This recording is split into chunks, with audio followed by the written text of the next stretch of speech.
सभी पत्रकार एवं छायाकार मित्रों का आज की इस प्रेस कॉन्फ्रेंस में मैं सबसे पहले तो सभी पत्रकार भाई और बहनों का स्वागत करता हूं। आज मंत्रिमंडल की जो बैठक हुई है उसमें 15 एजेंडे रखे गए थे, जिसमें 14 एजेंडे मंजूर हुए हैं। सबसे पहला जो एजेंडा था वो मॉडल ऑनलाइन ट्रांसफ़र पॉलिसी 2026 और टीचर ट्रांसफ़र पॉलिसी 2026 को मंजूरी दी गई है। ये नीतियां पंजाब और हरियाणा हाई कोर्ट की टिप्पणियों और अलग अलग स्टेक होल्डर से मिले फीडबैक पर विचार करने के बाद बनाई गई है। माननीय कोर्ट ने पिछली ट्रांसफ़र व्यवस्था के तहत उम्र को दिए जाने वाले वेटेज और कपल मामलों में कम मेरिट पॉइंट्स जैसे मुद्दों पर चिंता जताई थी। इसी के अनुसार स्टेक होल्डर्स के फीडबैक को शामिल करते हुए इन चिंताओं को दूर करने के लिए पॉलिसी फ्रेमवर्क की पूरी तरह से समीक्षा की गई है। नई नीतियों के तहत ट्रांसफ़र के लिए कर्मचारियों की रैंकिंग एक नए 120 पॉइंट वाले कंपोजिट स्कोरिंग फ्रेमवर्क से तय की जाएगी। उम्र को दिए जाने वाले वेटेज को 75% से घटाकर 25% कर दिया है। प्रोफेशनल अनुभव और सर्विस की निरंतरता को मान्यता देने के लिए कैडर में अनुभव का एक नया पैरामीटर जोड़ा गया है, जिसका वेटेज 25% है। इसके अलावा स्पेशल फैक्टर्स जो खास परिस्थितियों में के लिए वेटेज को 25% से बढ़ा करके 50% किया गया है।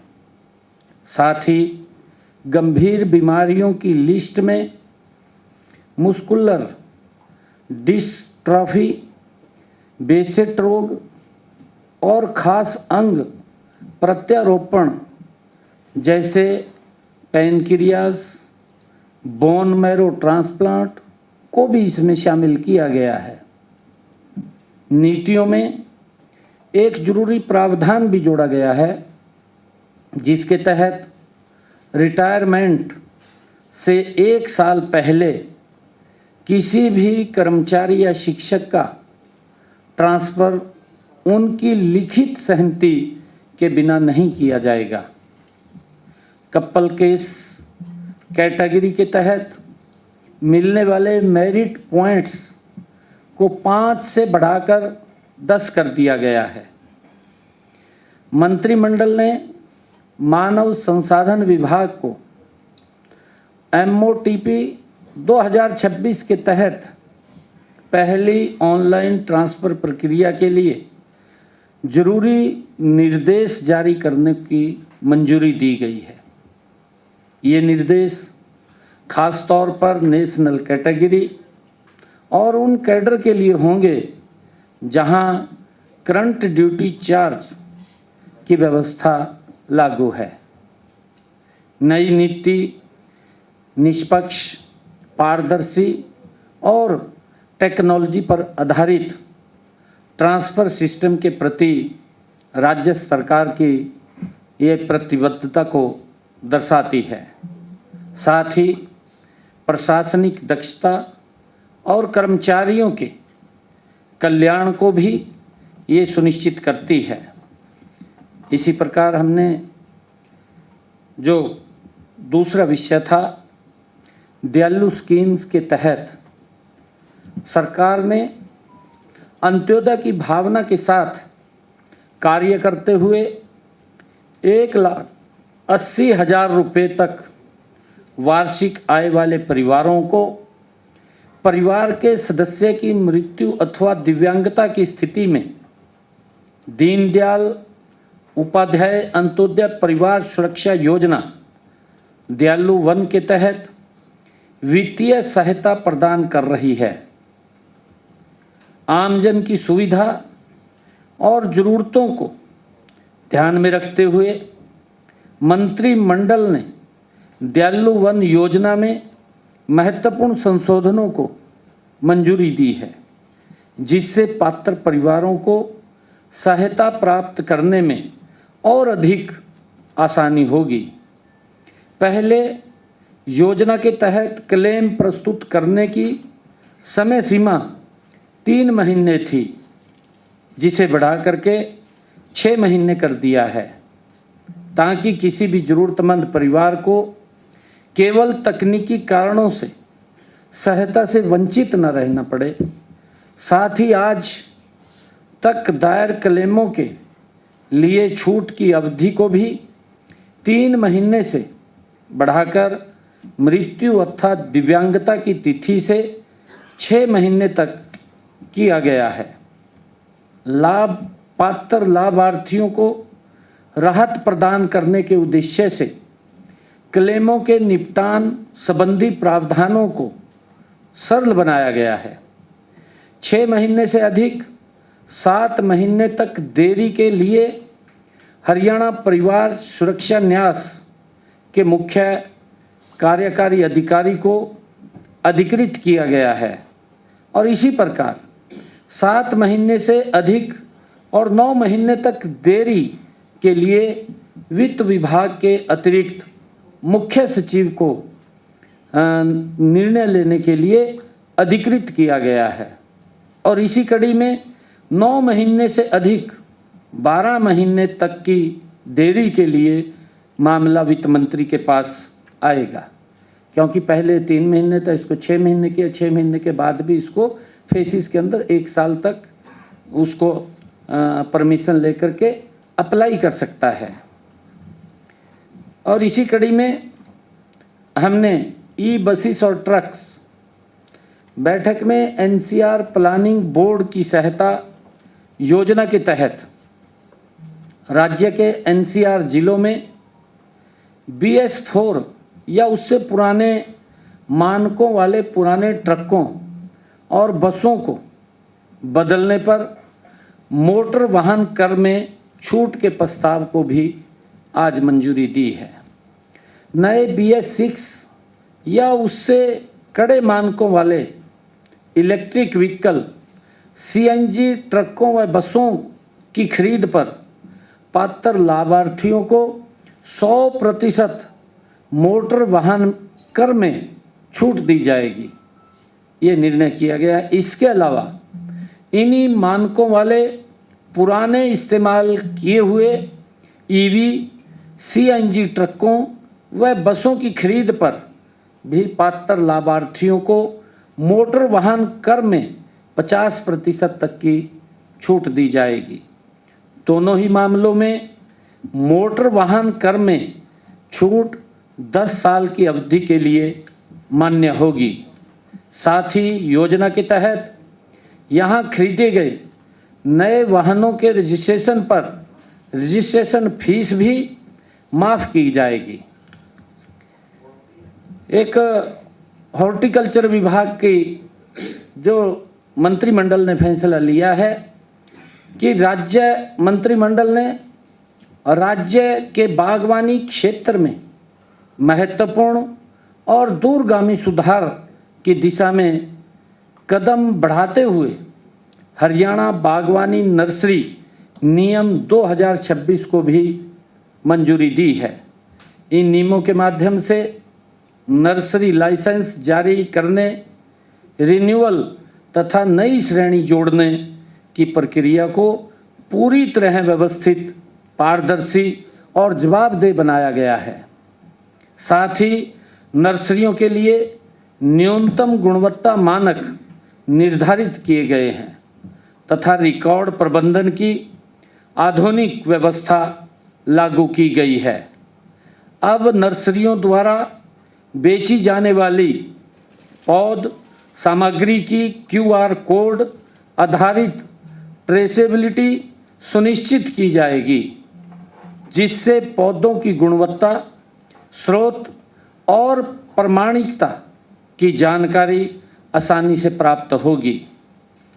और इसी प्रकार हरियाणा म्युनिसिपल ऑर्डिनेंस मंत्रिमंडल ने हरियाणा नगरपालिका संशोधन अध्यादेश 2026 और हरियाणा नगर निगम संशोधन अध्यादेश 2026 को मंजूरी दी है।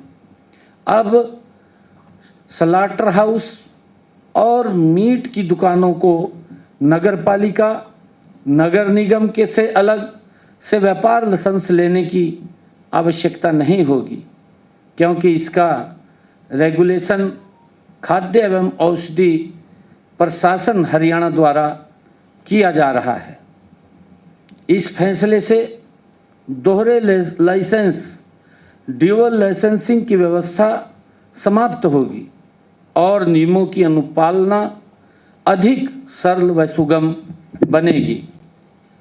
इसी प्रकार मंत्रिमंडल ने वाटर प्रदूषण की रोकथाम एवं नियंत्रण संशोधन अधिनियम 2024 को अपनाने के प्रस्ताव को मंजूरी दी है।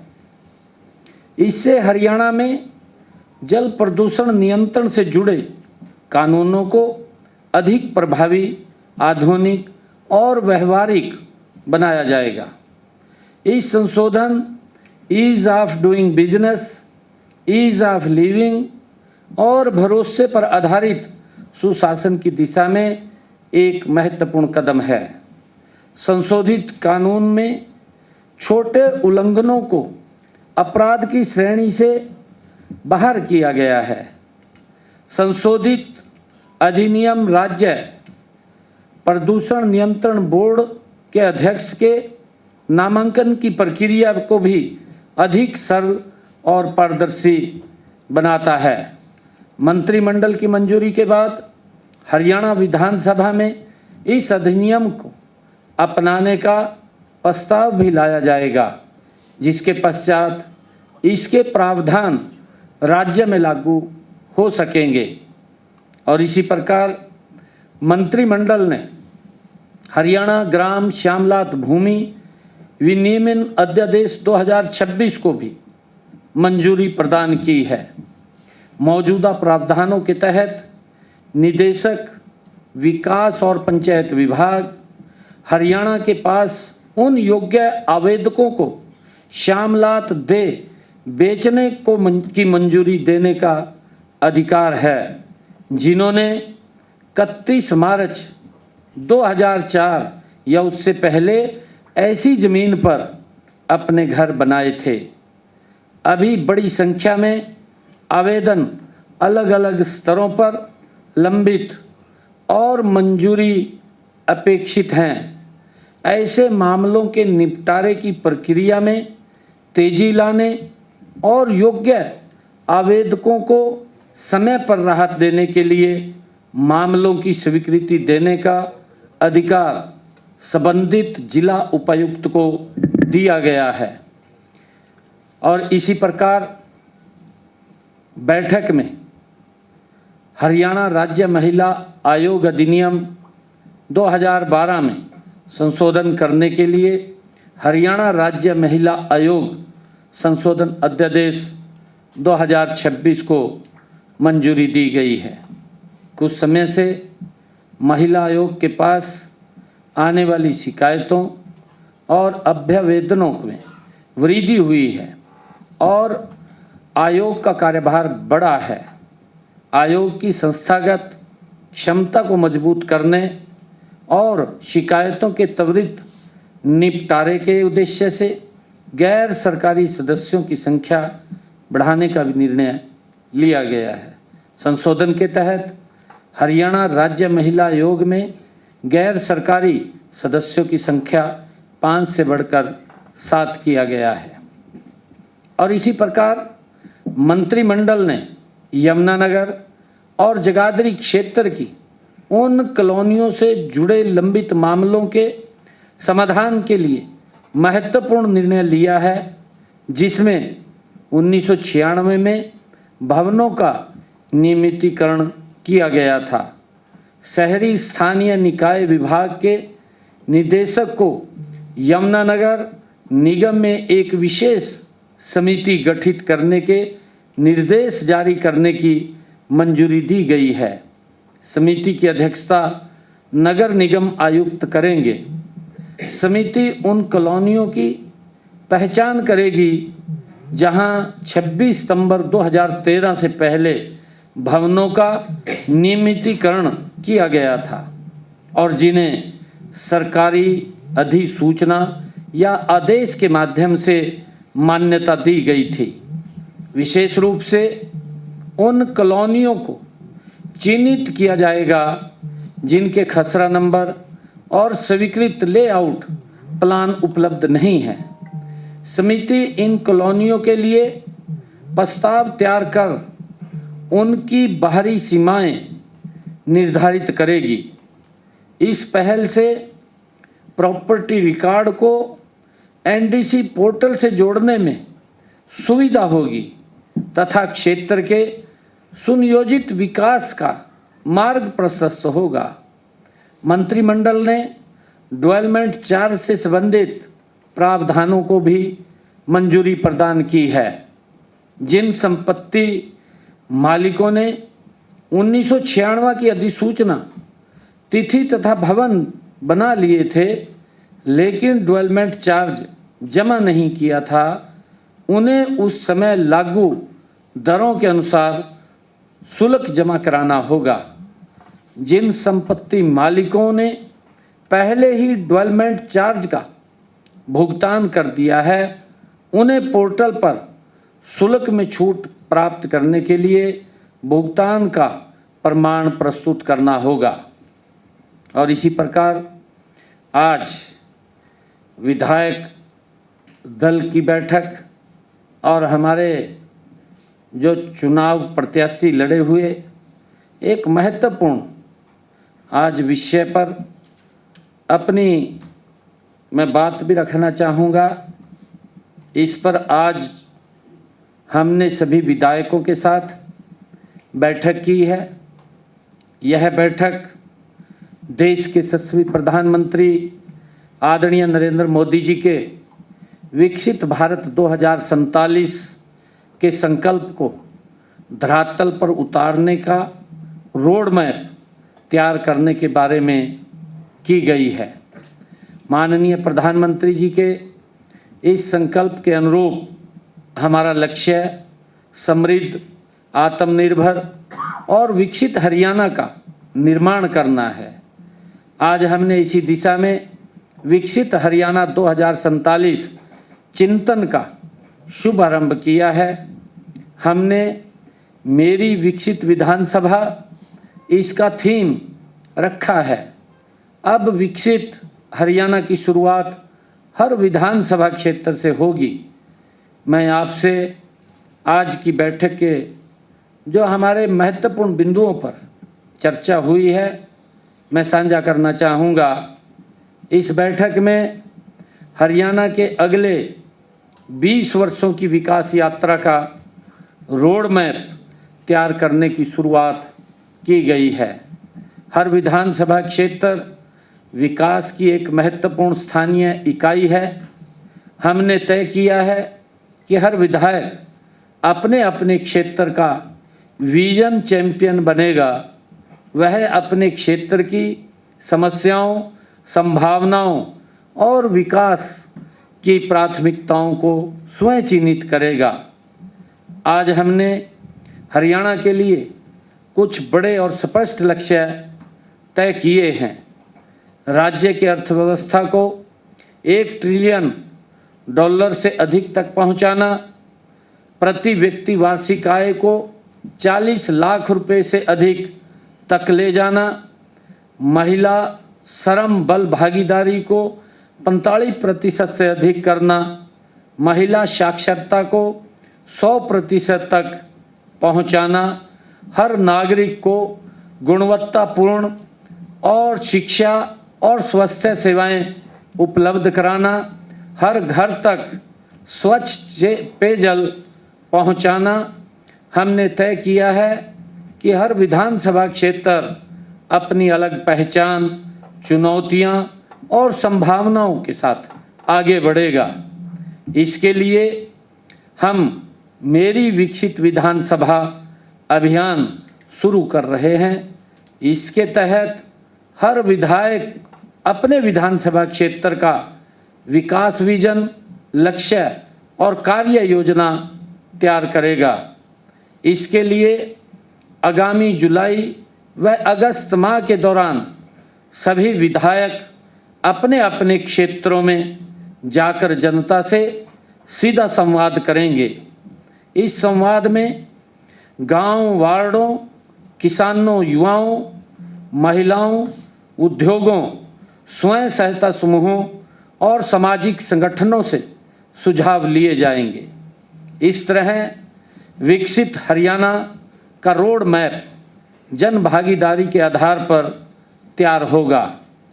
इनमें 3 प्रमुख क्षेत्रों पर विशेष फोकस रहेगा: शिक्षा, स्वास्थ्य तथा जल पर्यावरण व जलवायु अनुकूलता। शिक्षा और कौशल, हमारा लक्ष्य हर बेटी को शिक्षित, हर युवा को कुशल और हर हाथ को रोजगार देना है। महिला साक्षरता को 100% तक पहुंचाना है। रोजगार क्षमता को 95% तक ले जाना है। ITI, पॉलिटेक्निकल और कॉलेजों को उद्योग से जोड़ना है।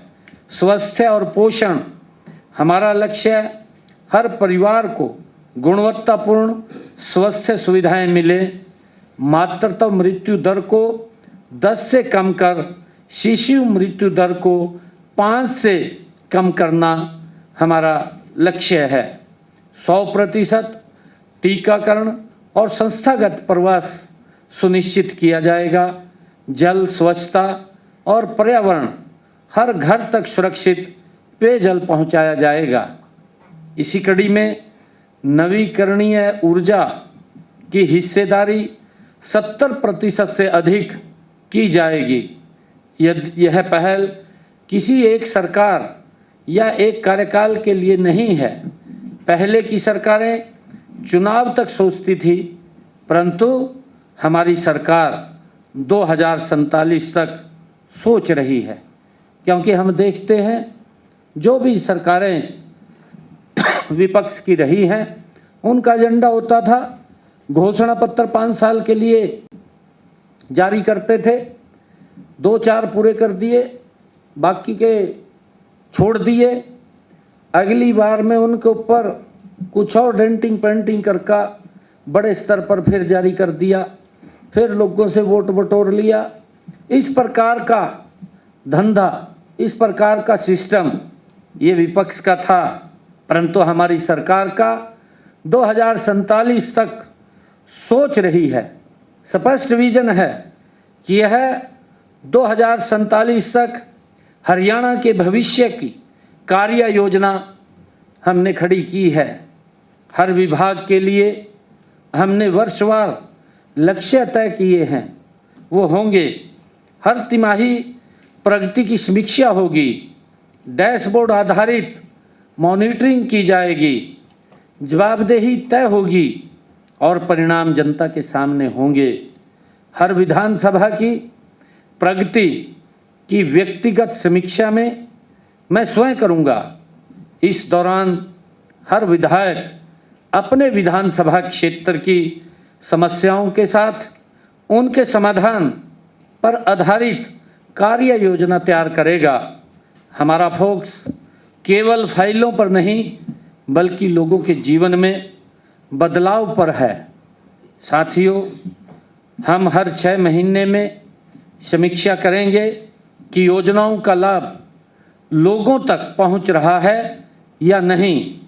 मुझे पूरा विश्वास है कि विकसित हरियाणा विकसित भारत की प्राण शक्ति बनेगा। माननीय प्रधानमंत्री आदरणीय नरेंद्र मोदी जी ने देश को विकसित भारत का जो मंत्र दिया है, हरियाणा उसमें अग्रणी भूमिका निभाएगा। आप सबका बहुत बहुत धन्यवाद। देखिए, जैसा कि आपने सुना, बहुत ही महत्वपूर्ण निर्णय मंत्रिमंडल की बैठक में हुए। बहुत महत्वपूर्ण बैठक हुई विकसित हरियाणा 2047। तो मेरा आग्रह रहेगा, हाल है तो माननीय मुख्यमंत्री जी से आप पूछ सकते हैं।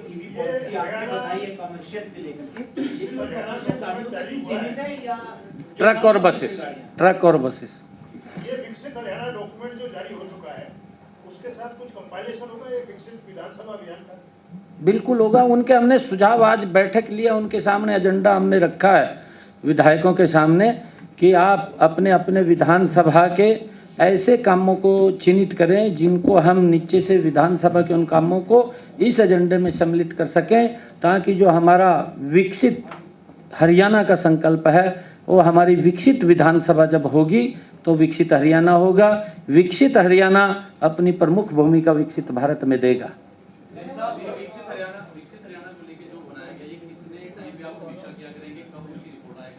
मैंने कहा है कि तिमाही और छमाही।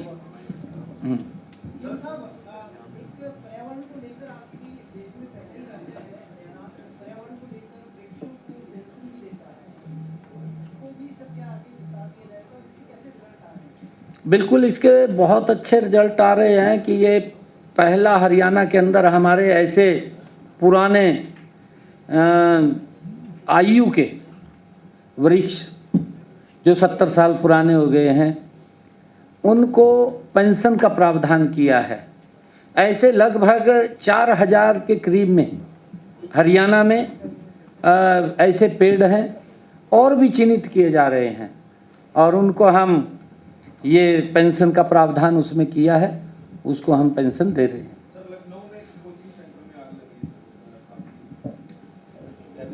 भाई, कैबिनेट का विषय है, विकसित हरियाणा का विषय, आप कहाँ जा रहे हो लखनऊ? सवाल तो रेलिवेंट पूछ लो।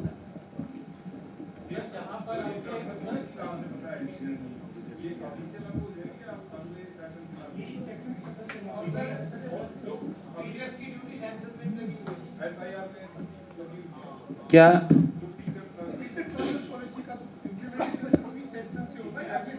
नहीं, देखिए मैंने कहा है ना कि ये पॉलिसी हमने पीछे जारी की थी। लगभग 8000 टीचरों की हमने ट्रांसफ़र भी इसके माध्यम से किया था, परंतु कुछ ये कोर्ट के अंदर इसके लेकर के चले गए तो माननीय कोर्ट ने इसको पूरा देखा है, कुछ उसके ऊपर अपनी टिप्पणी भी दी है। हमने माननीय कोर्ट की उस टिप्पणी को स्वीकार करते हुए इसके अंदर शामिल किया है और आज उसको अंतिम मंजूरी दी है। जल्दी ही ये क्योंकि छुट्टियां चल रही हैं, उस छुट्टियों के बाद टीचर्स अपने अपने स्थान के ऊपर जा सकें और उनकी सोच के अनुसार ये ट्रांसफ़र पॉलिसी है और उनको दिक्कत ना हो तो इसको जल्दी ही हम उसको इम्प्लीमेंट कर देंगे।